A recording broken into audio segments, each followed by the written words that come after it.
Olá, abençoados, graça e paz, está aí o tema de hoje e abençoado, fique até o final. Glória a Deus pela sua vida.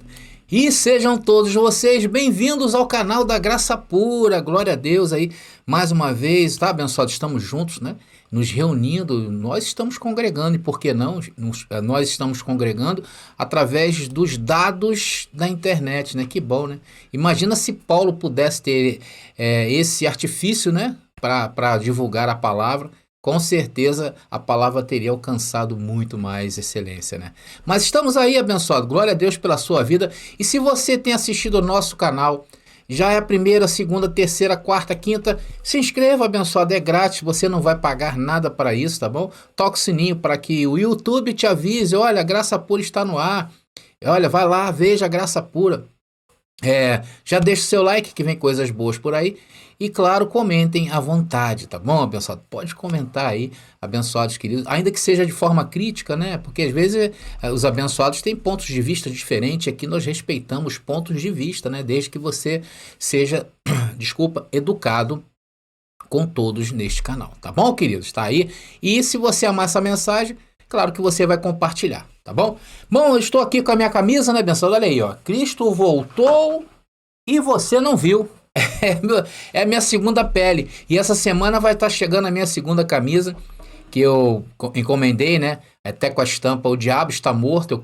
Tô muito desejoso em sair com essa camisa por aí, porque imagina se essa daqui já está causando um estardalhaço danado, imagina a outra que diz que o diabo está morto, né, abençoado? Glória a Deus. Se você ainda não adquiriu a sua, abençoado querido, você não sabe o que você está perdendo, porque é uma forma excelente de estar divulgando também essa palavra. Vou passar aí, tá? Quero mais uma vez mandar um abraço aí para a Montink, que é a empresa responsável por toda essa parte, tá bom, pessoal? Eu só crio, tá? Eu crio só essas estampas, eu que crio e mando para essa empresa. Se você também tem alguma estampa especial, ô abençoado, então manda para mim aí, que talvez até coloque também lá para os abençoados desfrutarem juntamente com você. E se você tem algum projeto, manda também, que eles lá, abençoados, eles abraçam tudo. É só você mandar o projeto aí, que você vai ter o seu retorno, tá bom? Então muito obrigado aí mais uma vez a Montink, que está junto conosco. Eles mandaram aqui essa vinheta que eu vou passar agora para vocês. Lançamento! Já chegou nossas camisas estampadas com frases em graça. Agora você já pode mostrar ao mundo o verdadeiro evangelho através das nossas estampas. Além de camisas, temos uma coleção inteira feminina: moletons, bonés, canecas, aventais, posters e muito mais. Confira no nosso site. Acesse lojadobem.shop, lojadobem.shop e confira. Agora você já pode sair por aí impactando na sua cidade. Graça Pura, fazendo a palavra correr. Meus queridos, o mais importante é essa parte final, fazendo a palavra correr. Eu sei que se levantam muitos críticos, e eu não estou nem aí para isso, né, abençoado? Eles querem que a gente fique nas cavernas, a gente não vai ficar, abençoado. Nós vamos ganhar as praças deste mundo, com certeza. Esse evangelho vai causar no mundo uma mudança muito grande, eu creio muito nisto. Porque o mundo esteve aí 2000 anos em trevas de desconhecimento, tudo que saiu totalmente do contexto bíblico. Ainda bem que Deus está iluminando as nossas mentes hoje para entender isso, né, abençoado? De forma clara, né? E é o que nós temos passado a todos vocês. Inclusive, esse livro aqui fala um pouquinho sobre uma das histórias, né? Porque são muitas histórias que o sistema religioso contou-nos e nos fez acreditar. Deixa eu botar assim. Contou-nos, deixa eu botar aqui o livro aqui, que acho que é melhor. Tá aí. Nos contou a mentira sobre o inferno, o que estava na Bíblia, o que aqueles povos entendiam ser inferno, e como essa história, né, a história dessa igreja manipulou essa palavra inferno, transformando ela em um fogo, né, um local de condenação, um local de castigo eterno, onde as pessoas que não frequentam as suas igrejas serão jogadas, né? E isso é uma tremenda heresia. Fazer isso com o mundo, é por isso que hoje muitos governantes, reis, príncipes, todos os grandes deste mundo se ajoelham diante dessas entidades aí, desses líderes religiosos, né? Mas glória a Deus que Deus está iluminando a nossa vida para trazer a verdade. E tudo isso, abençoado, tudo isso aqui tudo é um processo de que a gente está saindo das cavernas. Nós não vamos ficar na caverna. Eu sei que os abençoados falam assim, poxa André, mas tá parecendo ser um comércio, de graça não recebemos, de graça tem que dar. Então, abençoado, você não deveria nem comprar a tua Bíblia, né? Porque a Bíblia é um comércio. Você comprou sua Bíblia com dinheiro? Então você tem que rasgar, porque isso é um comércio, você está alimentando um comércio. Você não deveria cobrar ao seu patrão as suas horas trabalhadas, porque Deus te deu as horas de vida e não te cobra nada. De graça você tem, de graça você tem que dar, você tem que trabalhar de graça, você tem que fazer as coisas totalmente de graça, porque a vida não lhe pertence, a vida é uma dádiva de Deus. Se nós formos por esses meandros, por esses caminhos, a gente vai se deparar diante disso aí, né? Então a gente não deve nem pedir salário, patrão, devemos trabalhar de graça, porque de graça nós recebemos e de graça temos que dar. Então vamos dar as horas trabalhadas ao nosso patrão de graça, que nós recebemos de graça. Então tudo é uma forma de se ver, uma forma de entender. Eu até entendo que tem muita gente hoje que está ferida nessa área, né? Essa área é uma área muito complicada. Os abençoados sabem que no sistema religioso lá tudo foi manipulado para isso, e é até os dias de hoje. Mas a gente não consegue ir avante se a gente não tiver um projeto. Tudo isso é revertido para o projeto que nós empreendemos. Por isso que a empresa Montink, ela acreditou no nosso trabalho. A empresa que faz as camisetas, tá? Eles acreditaram no nosso trabalho. Eu quero mandar mais uma vez um abraço a esses abençoados. Estamos entendidos então, queridos? Vamos então à palavra da graça, a palavra que liberta, né? O mais importante é hoje nós estarmos firmes e fortes, fortalecidos na palavra do Espírito que vai alimentar o nosso espírito. Nós dependemos disto, né? Então hoje nós vamos falar de algo que Jesus disse lá em Mateus, né, sobre a sua vinda. Ele disse que viria nas nuvens com poder e grande glória. Nós vamos analisar esse texto e, claro, de maneira bíblica. Então eu vou te contextualizar e também vou procurar no passado da Bíblia o que Jesus quis dizer naquele momento presente ali. Então, a partir desse ponto, nós vamos procurar o futuro de quando isso aconteceria. E será que esse evento nos alcançou nos dias de hoje? Então, se você quiser ser embasado dentro da Bíblia e não pela tradição cristã, que passou por cima de todas essas tradições bíblicas, judaicas e de eventos, conforme eu falei, extremamente importantes para todos nós nos dias de hoje, assista até o final que você vai se surpreender. É por isso que eu sempre falo, vem para a graça que eu te explico.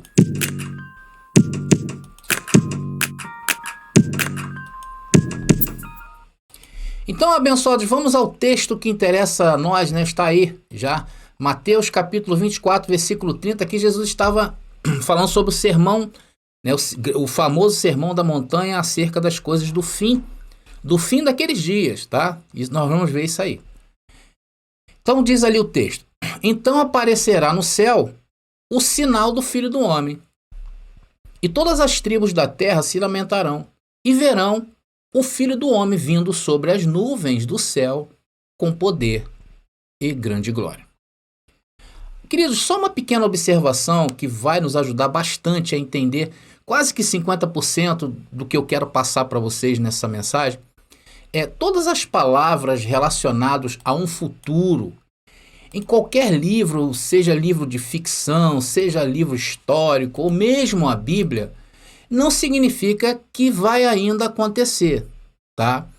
Tem um livro que trata da história de Pedro Álvares Cabral, e quando ele era criança, diz lá esse livro, né, da história de Pedro Álvares Cabral, e ele dizia que ele viraria capitão de navio quando crescesse. E ele virou comandante de uma esquadra de navios que descobriu o Brasil, né, abençoado? E claro, e hoje ele está morto.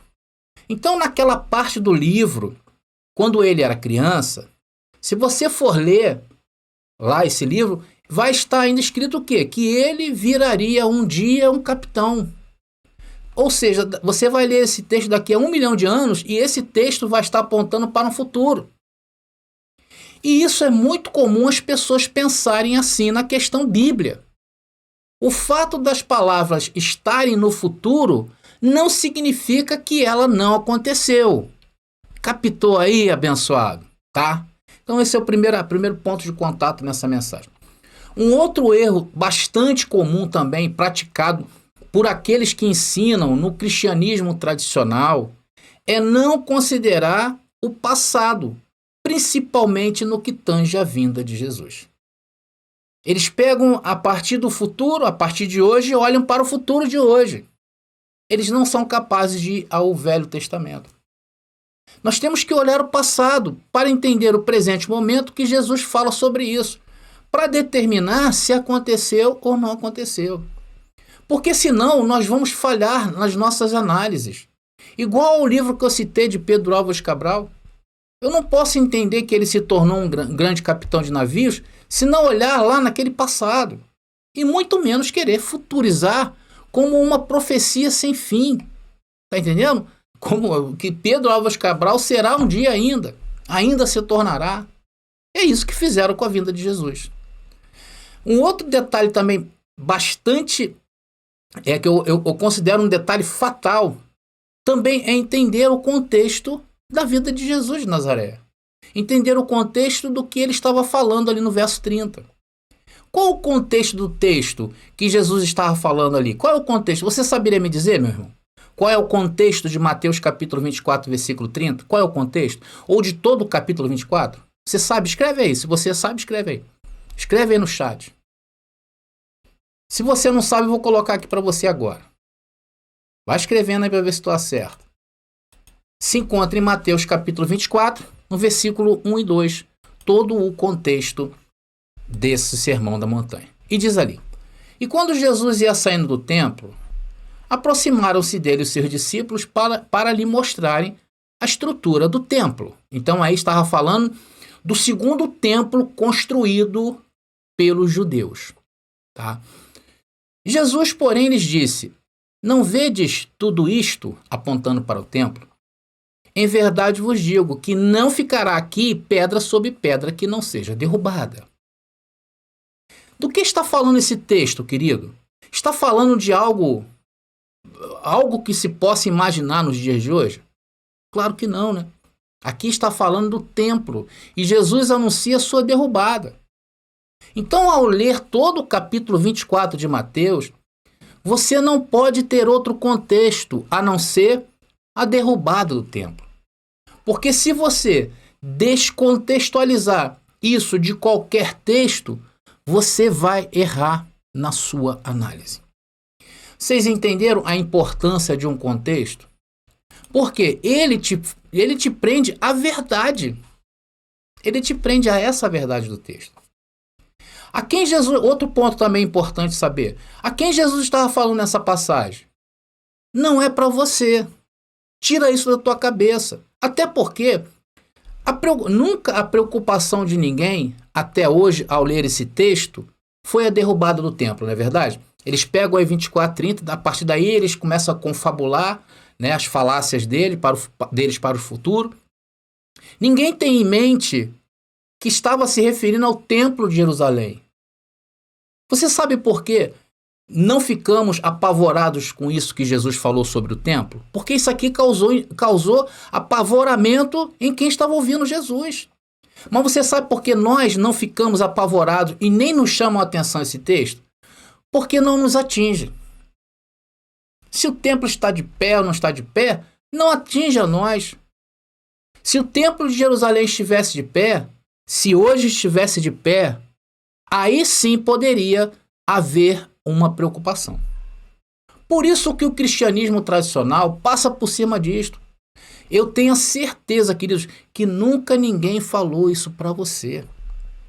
Então você começa a entender que eu não quero aqui te enganar. Se eu quisesse te enganar, eu não te passaria essas informações tão preciosas para a sua vida. O que Jesus disse no versículo 2 caiu na cabeça dos judeus que estavam escutando ele como uma bomba atômica. Por quê? Porque a derrubada do templo significava muitas coisas para eles, queridos. Os judeus ficaram apavorados.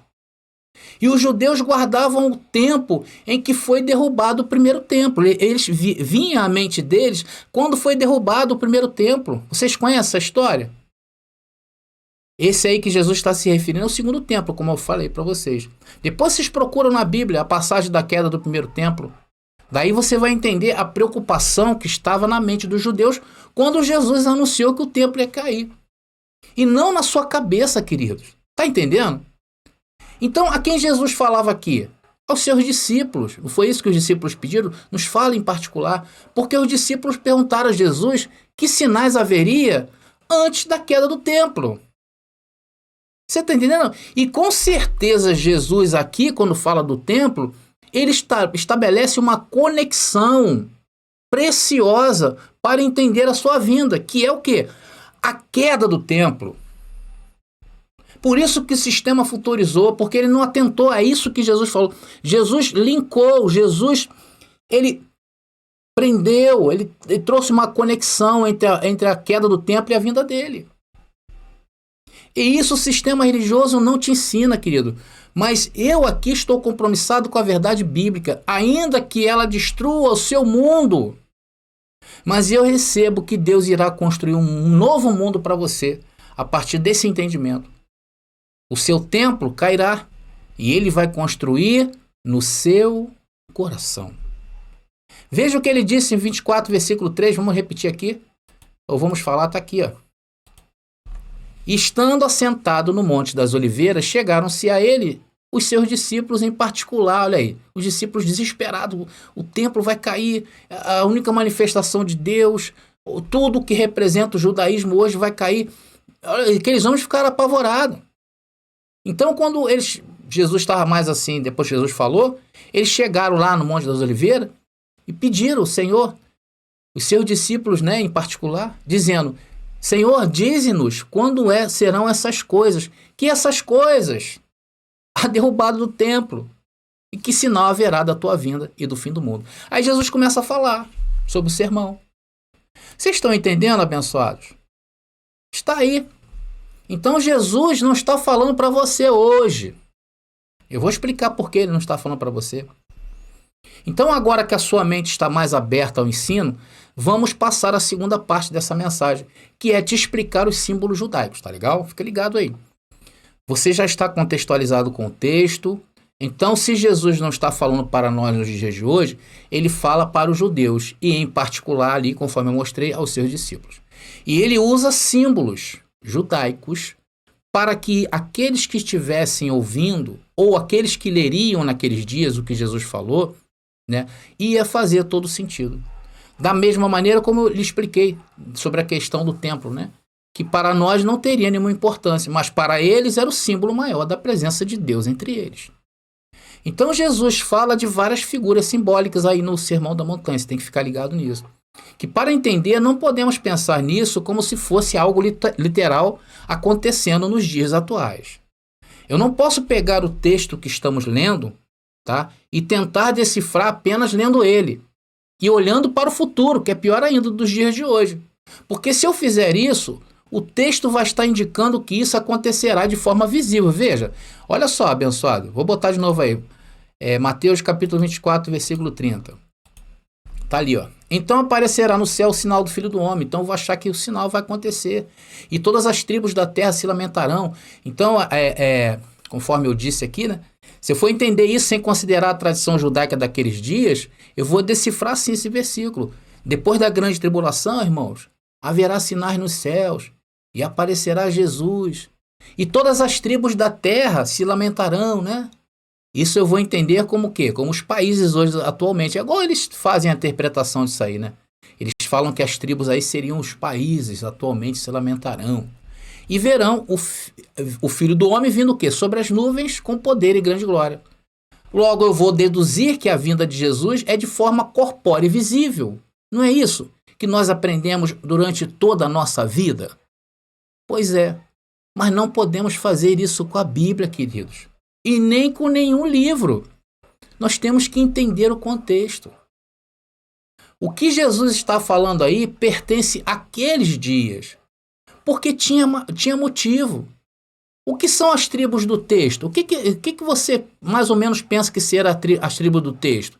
É claro que você vai falar que é país, mas não é. está se referindo a quem? Jesus está falando a quem? Para os judeus. Então, quando você fala tribos para os judeus, eles entendem que é as 12 tribos de Israel. Os 12 filhos de Jacó que viraram tribo. Não é nada no mundo de hoje. E o que a palavra terra quer dizer aí nesse texto? Amados, Israel, sendo que eu não vou abordar isso nessa mensagem, só vou dar uma palhinha, tá bom? Para a gente entender um pouquinho o que significa terra. Hoje o foco é vir nas nuvens. Em outro momento eu falo isso aí. Tá legal? Amados, eu posso até outro dia vir com essa mensagem, falar dessa figura de terra e também tribos. Tá? Olha, quando fala de terra, está se referindo a Israel. Está se referindo a Israel. Você pode até não querer concordar comigo e achar que Jesus estava falando para os dias de hoje. Agora, dizer que isso que estamos falando é uma mentira, isso você não poderá dizer. Porque eu estou falando da tradição judaica. A nossa forma de interpretação é coerente à Bíblia. Enquanto que a outra interpretação que você segue a tradição de homens. Tradição bíblica é a nossa. A outra é dos homens. Mas vamos voltar aqui nessa mensagem. Então, abençoado, quando se fala terra, se refere a Israel. Quem verá o Filho do Homem? Quem vai sentir isto? Quem vai se prejudicar se não estiver atento a essas palavras? Você nos dias de hoje? Ou a nação de Israel daqueles dias? Claro que é o povo de Israel daqueles dias. Porque Jesus ligou a sua vinda ao quê? A derrubada do templo. E quantos viram naqueles dias o templo ser derrubado? Todos os que estavam vivos naqueles dias. Aí você me pergunta assim, mas André, como então ele disse que viria nas nuvens lá do céu? Bom, abençoado, então, esse é o problema. Você tem que entender que isso é um simbolismo. Vir nas nuvens é uma metáfora de julgamento de Deus. Eu estou falando pela tradição judaica, não estou mentindo. Pergunte a qualquer judeu hoje o que significa então vir nas nuvens. Retirada de onde? De olhar para o céu e enxergar uma nuvem? Não é isso que diz o texto. O texto não quer dizer se você pegar o entendimento de hoje para o futuro. Da onde vem então isso? Da minha cabeça? Não, vem do Antigo Testamento, da tradição. Você viu como a outra interpretação futurista sobre a vinda de Jesus tem que passar por cima de vários conceitos da tradição judaica, da tradição de Israel, da tradição do Antigo Testamento? Tem que passar por cima disto para se prever um futuro, Jesus vindo no futuro, e vindo nas nuvens, e olhando ele, como todo olho verá. Ou seja, teríamos que deixar a Bíblia de lado e se agarrar às tradições humanas, e é isso que o povo fez. Ah, André, então prova isso aí, que isso é uma linguagem exclusiva do povo de Israel. Então vamos à primeira prova de hoje. Isaías capítulo 19. Isaías capítulo 19, versículo 1. Está aí para vocês. Amados, essa passagem é uma profecia que fala do castigo, ou melhor, a justiça que viria sobre o Egito. E aqui a nuvem representa julgamento. Vamos ler. Peso do Egito. Eis que o Senhor vem cavalgando numa nuvem, julgamento, ligeiro, e entrará no Egito, e os ídolos do Egito estremecerão diante dele, e o coração dos egípcios se derreterá no meio deles. Meus queridos, veja, essa passagem, né, essa profecia, tá, fala aí do castigo que viria sobre o Egito. Então, quando Deus falava isso através dos profetas, essa linguagem nuvem, era uma linguagem simbólica que todo israelita entendia. Quando um profeta falava isso, ninguém ficava olhando para o céu e procurando Deus nas nuvens. Não, eles entendiam isso, que era uma linguagem simbólica. Se nós formos usar o argumento do sistema religioso que usa para nos combater, eles dizem assim, né? Mas ninguém viu Jesus vir no ano 70. Ninguém viu, ninguém relatou, não tem nenhum historiador falando que viu Jesus vindo nas nuvens. Porque eles querem ver Jesus vindo nas nuvens.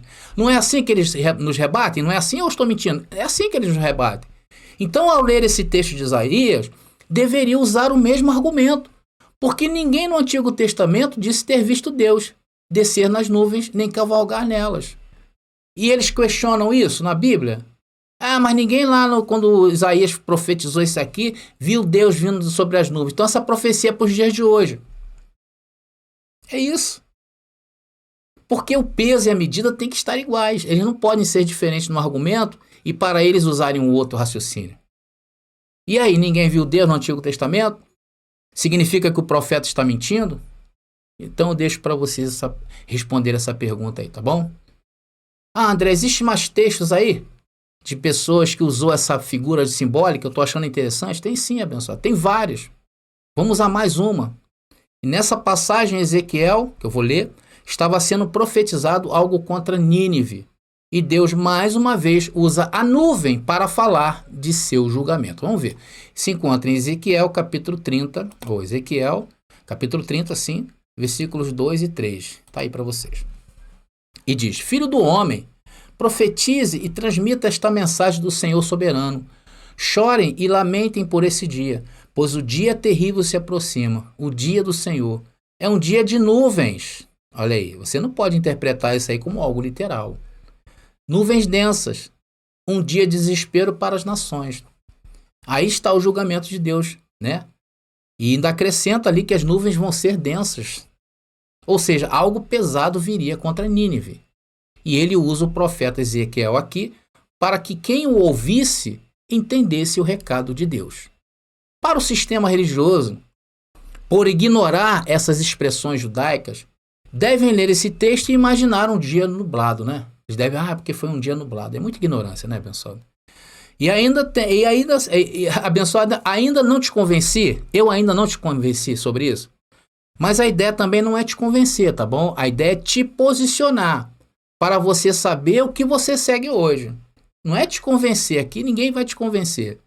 Até mesmo contra Israel, vou mostrar um texto agora, que até mesmo contra Israel, Deus por várias vezes lançou a sua espada contra eles em nuvens. Vamos ver o texto agora? Joel capítulo 2, versículo 2. Joel capítulo 2, versículo 2 diz: É um dia de escuridão e trevas, um dia de densas nuvens, julgamento e sombras profundas, como o amanhecer se estende pelos montes.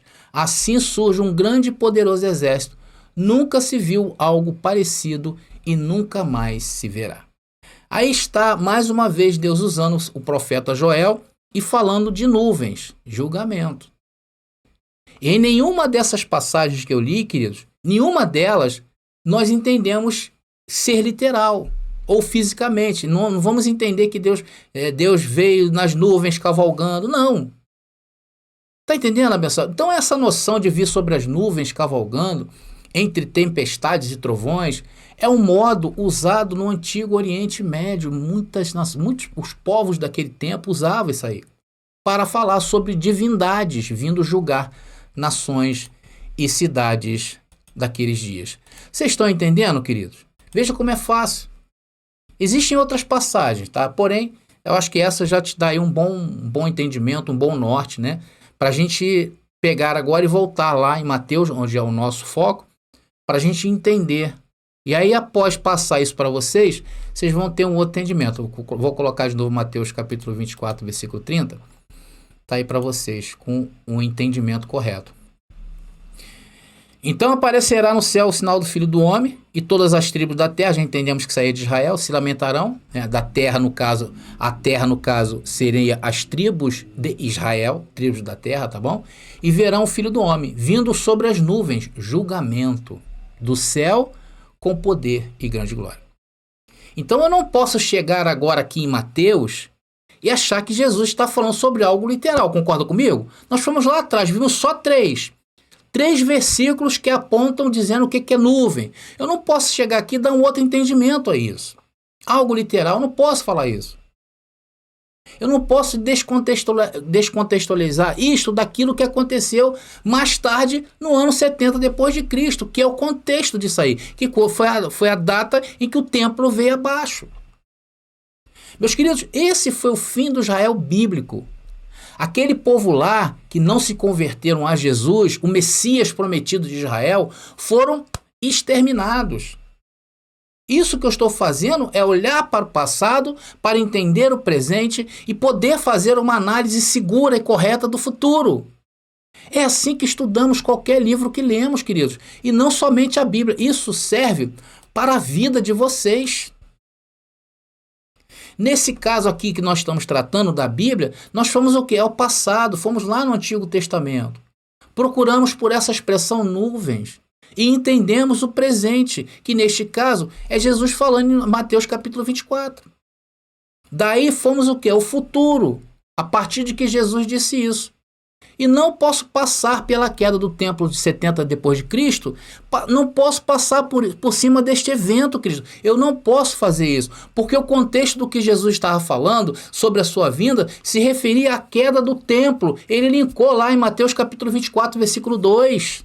Vamos ler de novo, abençoado? Vamos lá. Só para que a gente venha entender bem. Olha só, está aqui, ó.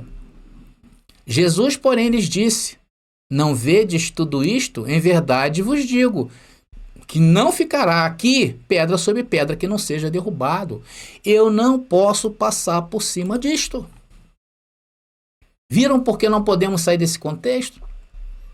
E até mesmo o tempo que isso aconteceria, né, a derrubada do templo, Jesus deixou claro. Seria o quê? O tempo de uma geração. Não é isso que ele disse no versículo 34? Que não passará essa geração? E uma geração naqueles dias para Israel, eu não posso nem tentar trazer isso para os dias de hoje.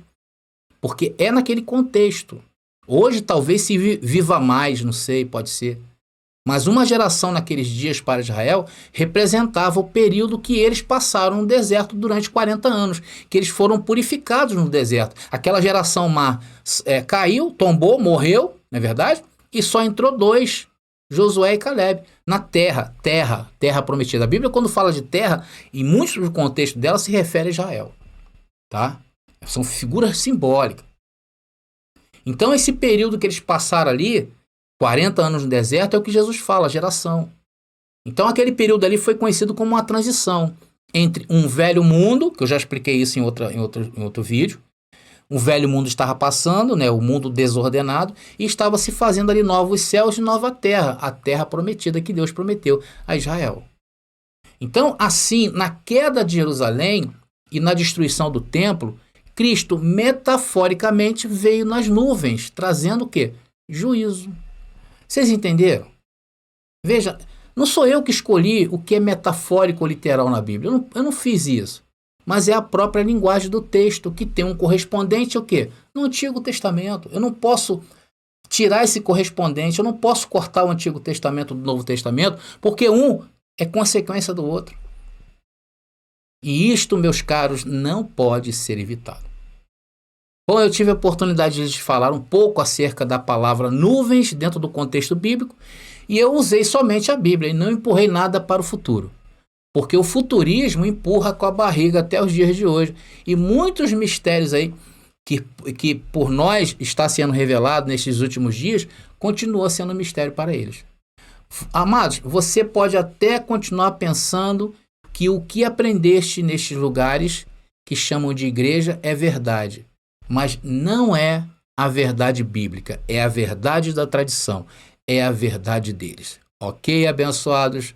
Bom, então eu vou ficando por aqui. Graça e paz aí. E até a próxima mensagem. Graça e paz.